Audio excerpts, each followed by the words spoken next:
It's another edition of the Agents of Inclusion podcast brought to you by Special Olympics and Odyssey.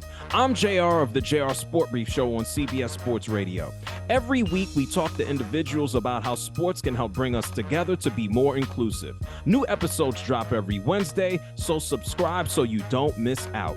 For this episode, we're going to Manhattan, Kansas to speak with athlete Michael Carpenter and partner Megan Schnee. Connecting with these two reminded me that family isn't just who you're related to by blood, but who you connect with and who has your back. They've connected through volleyball, amongst other things, and their love of sports has taken them from Kansas to Berlin this summer for the Special Olympics World Games. Let's go to Kansas to learn about their experience in Berlin, how they got connected in Kansas, and what they do when they're not competing. Let's talk to Michael and Megan. It's another edition of the Agents of Inclusion podcast, and this time we're going to be in Manhattan, Kansas, checking in with an athlete and a unified partner that just came back from Berlin, Germany. We're going to find out about their experience. We're going to find out what friend that we might have in common, and we're going to learn more about Michael and Megan. First to Mike. How are you doing, Mike? You good? I'm doing pretty good, I think. Beautiful, man. And how about you, Megan? How are you? I'm good. It's a little hot here today. It's in the hundreds, has been all week, so we're getting by. Oh, it's the summertime. It's supposed to be hot. What's a couple of degrees matter, right? 90, 100, 80, all the same. We got spoiled in Berlin, I guess. Ooh. So let me start there. Y'all represented Special Olympics, the United States of America in Berlin at the World Games. You're back in Kansas right now. I pose this question to you, Michael, first. How was the experience out in Berlin? It was one in a lifetime, and pretty much one in a lifetime. Now, I hear that, once in a lifetime. That's not to say that you won't go back to Berlin one day, but you're right, the experience once in a lifetime. And for you, Megan, did you ever think that you would be playing volleyball in Berlin? Not once ever in my whole life, no. So what got you initially involved in Special Olympics as a unified partner? So I originally just started in Special Olympics as a young kid. I met Michael when I first started. My mom is really in charge of our team here, our local program. And so her and my sister and I have kind of just taken things off. We started the first unified team in Kansas back in 2011. So we've been doing this for 12 years now, and it just keeps getting bigger and bigger. No, we like bigger and bigger. Mike, what other sports do you participate in besides volleyball? I do bowling, track, softball, flag football, basketball, and pickleball. Did you forget anything? I mean, you putting me No. to shame, man. Did you forget anything? Mike is out No. here. You're out here playing all the sports, man. So what really attracted you to volleyball? Why is that kind of what got you onto the Team USA? Well, it attracted to me that I've always wanted to do volleyball with my teammates, and I've been being like a part of a family and being part of, supported to other, like our team members, our coaches, our community, stuff like that.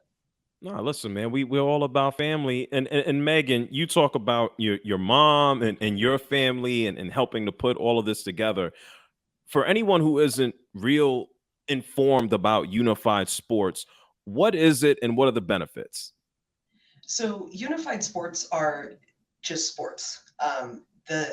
The thing about unified is that it's not just sports, it's how we, especially, that's how we live our lives.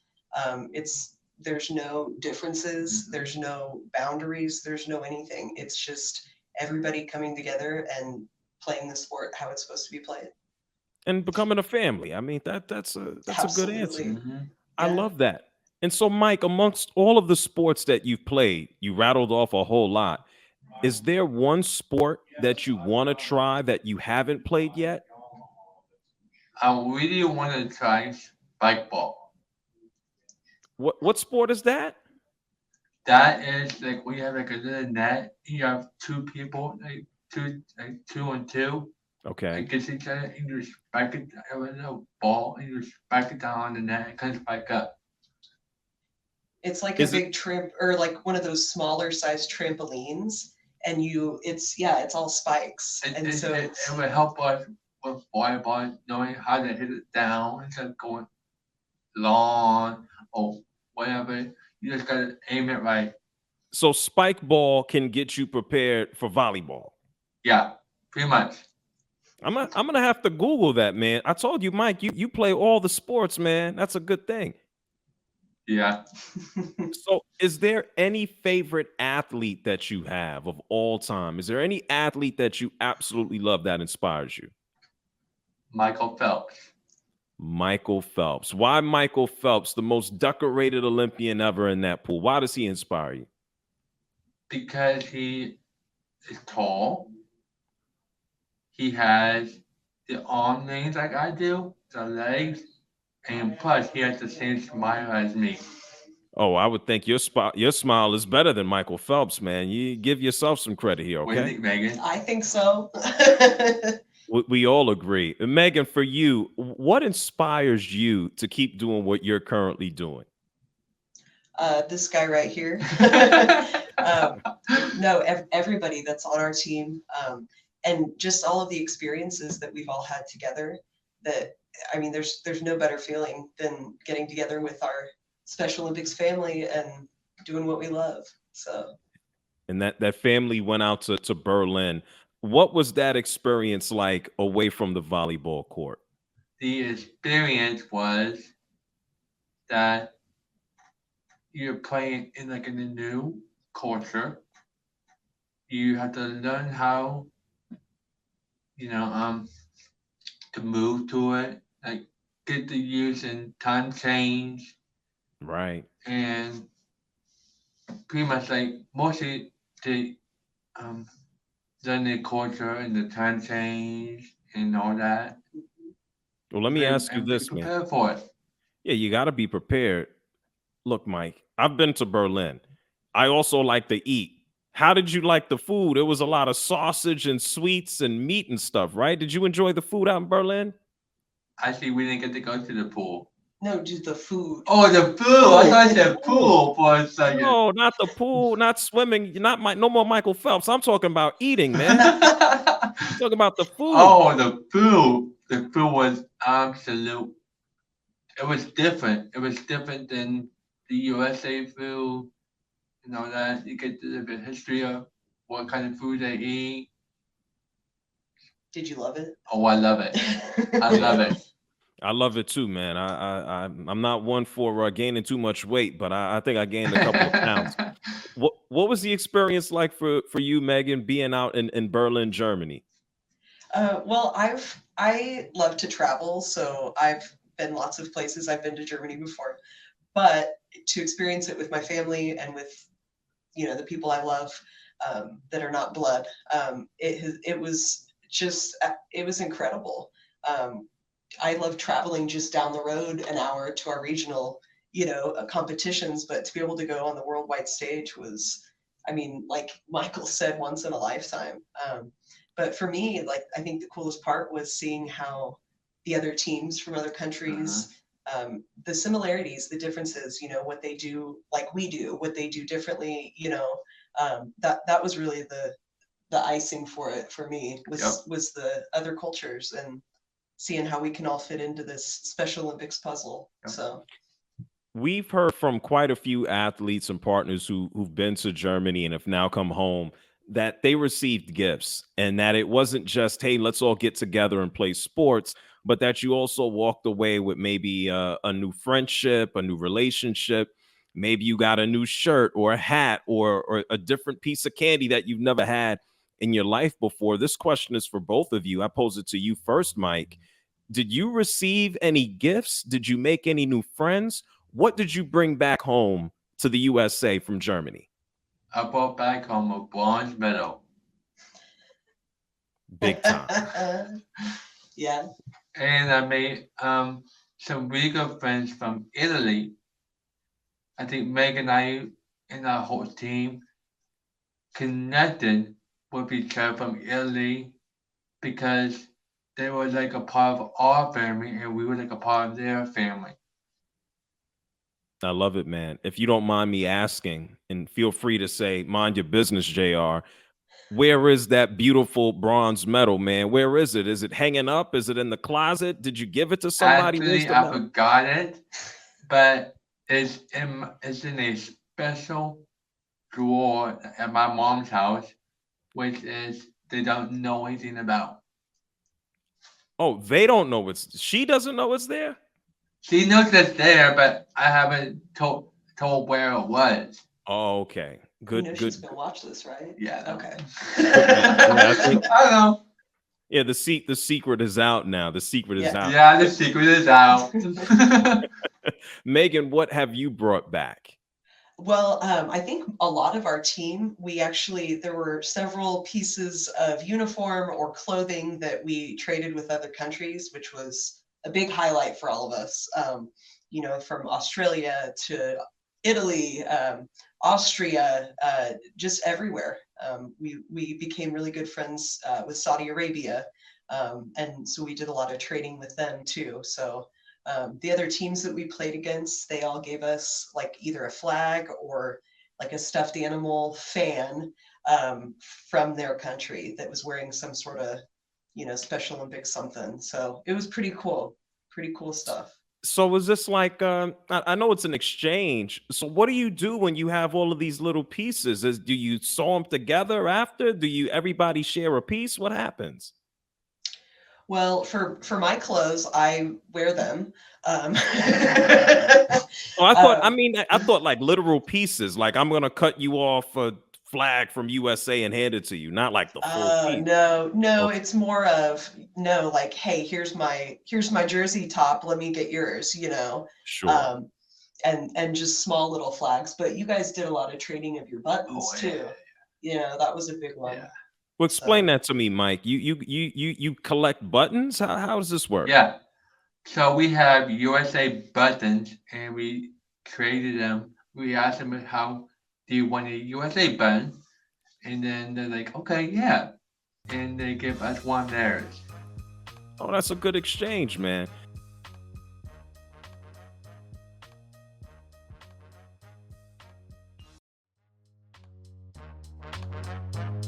Having these experiences both in the United States of America and overseas, it has to be rewarding. Mike, what is your favorite part of participating in Special Olympics? Just period. That's period. Yeah, what's your favorite part about being a Special Olympics athlete? I just want to be like what Megan said, just to learn new stuff, teaching people.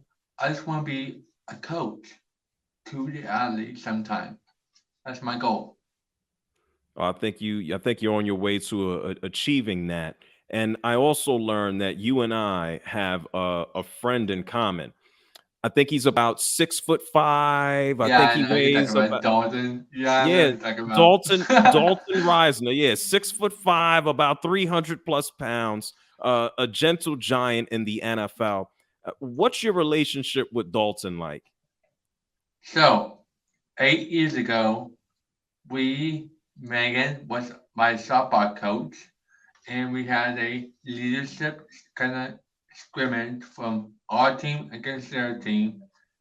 And Dalton was a freshman in college, so I gave him like my glove so he could go out into the field. I pointed my bat to the left field line. I just mad at him. He Wow. caught it and he had to throw off his glove because his glove was like his hand was a really red print on it. And then after the game, I gave him my pair of my baseball gloves, and he has them as doing like the peace sign above his bed all the time. Wow. Yeah. So this goes back to when Dalton was at Kansas State. Uh huh. That's amazing. That's Yeah. amazing. And to be Yeah, able to maintain that and know that that's the case has to make you feel good. What it makes what me feel like I'm someone that he can trust. well, I He's like a think you mentor to me why is he like a mentor to you? because, from my perspective, I just like to do things, you know, um, how do I say it, Megan? Impulsive, like doing stuff, without thinking. And when Hmm. I do that, I stop and I,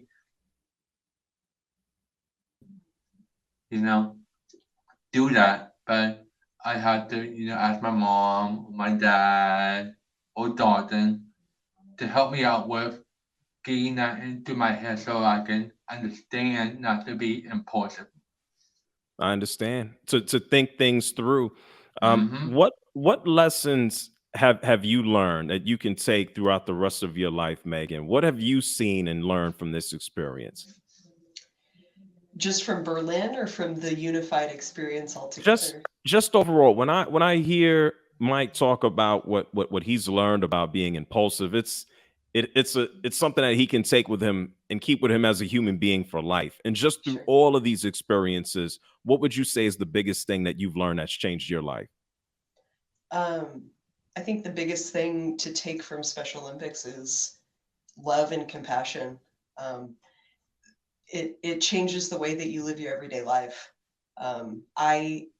We talk about how I'm a coach or a partner, but really Michael is already a coach. He teaches me just as much as I could teach him ever, So it's all about the teamwork on and off the field and the court, and Uh-huh. just carrying that over into everyday life is it's super important. Yeah. And I love my life now. So And Mike, for you, what does inclusion mean to you? Why is inclusion just important? If I see a athlete on the side having trouble, walking or doing something wrong, they get down on themselves, I would go over there and tell them, hey, you can do this. Just, you know, stop and do it. And I would teach them how to do it, the correct way instead of getting down on themselves. Yeah, I think Megan is right. You're already a coach. I don't think you should have aspirations to be a coach. I think you're already there. Thanks, man. No doubt about it. Hey, just an observation. Just an observation. Just an honest one. Megan, what would you say to someone who is just kind of on the outside looking in from this? People are going to hear this and go, "Well, I'm not going to Berlin," or people are going to hear this, or they may say, "Oh, I'm a little afraid or shy."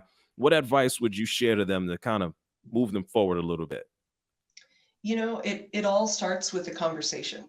Um, I used to be very shy and reserved. Michael was the same way. We Mm-hmm. talked about this earlier today, Mm-hmm. even that, you know, being around the comfort and, people that you can call friends and family, and having all of those experiences will make you more comfortable in yourself and make you more, just it'll make you a better person. Um, it shows you not just inclusion of athletes versus partners versus whoever. It's inclusion of everybody across the board. So it teaches you community, love, Mm-hmm. respect, Mm-hmm. and really just a lot of support. So Mike, it's hard for me to hear that you were shy. It doesn't seem like it at all, which is a good thing. When you're not participating as an athlete, when you're not coaching and helping others, what are some other things that you're into, man? Or what are you watching? What are you listening to? What are some of your hobbies? I like to do artwork. What type of art are we talking? Are we drawing? Are you building things? What you doing? Um, I like to draw, and I also like to do coloring, diamond painting. You ever heard of Okay. that? No, diamond painting? Yeah, it's No, like you have explain. a picture. You might have to look it on Google. Okay. So there's a picture with letters, and you have little beads to go with that letter, that number, and you just it's like a eye hand coordination. Okay. That sounds like something I could actually do. I think I stink at coloring. I probably really suck at coloring, but I think I can follow that. Yeah. That's good. But And then what? about the diamond painting is Yeah. like whenever you do eye hand coordination, it's like in volleyball. You have to look and see where the ball is. You have to go to it, and you have to like look at the ball instead of knowing like, oops, I did something wrong or I did that. You just gotta be committed to go for the ball. Okay. Yeah. Well, I don't. I got to think about my confidence. I have to Google this now because I'm not all that good at volleyball, and I thought I'd be better at diamond painting, but I'm gonna have to Google this. Okay.